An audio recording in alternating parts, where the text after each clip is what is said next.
Hello guys, welcome back to my channel. তো আজকে আমি যে জিনিসটা নিয়ে এসছি বেসিক্যালি সেটা হচ্ছে সর্দি কাশি রিলেটেড। কেন এখন শীতকাল আছে, ঠান্ডা গরমের জন্য অনেকেরই সর্দির প্রচুর প্রবলেম হয়। সাধারণত আমরা অনেক ধরনের কাফ সিরাপ খেয়ে থাকি, সেগুলো সাময়িকভাবে আমাদের উপকার দেয়, বাট যদি আমরা একদম ভেতর থেকে নির্মূল করতে চাই তাহলে সেক্ষেত্রে আপনি বা আপনারা এইটা বৈদ্যনাথের শীতপলাদি চূর্ণ খুব খেতে পারেন, খুবই ভালো।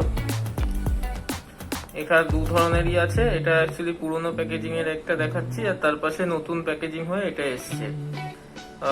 শীতপলাদি চূর্ণ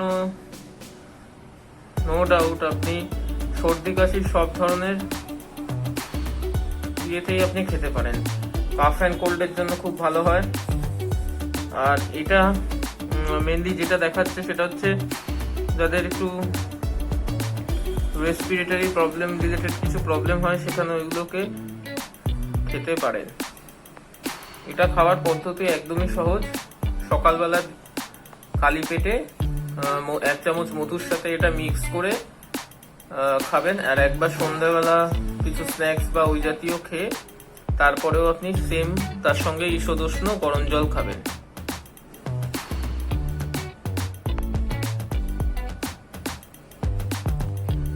আর তার সাথে বলে রাখি, এটা একটাই শুধু প্রবলেমেটিক আছে যে যাদের সুগার আছে তারা একমাত্র এটাকে খেতে পারবে না। সুগার ছাড়া যাদের কোনো সুগার রিলেটেড কোনো ইস্যু নেই তারা এটাকে, এমনকি বাচ্চাদেরকেও আপনারা খাওয়াতে পারেন। খুবই ভালো রেজাল্ট। এটা একদম আপনার ভেতর থেকে যে কফের প্রবলেম থাকে সেটাকে একদম ঠিক করে। দেখুন, ভিডিওটা যদি ভালো লাগে তাহলে ভিডিওটাকে শেয়ার করুন, এবং অবশেষে যদি আমার চ্যানেলটিকে ভালো লাগে তাহলে আমার চ্যানেলটিকে সাবস্ক্রাইব করুন। ধন্যবাদ।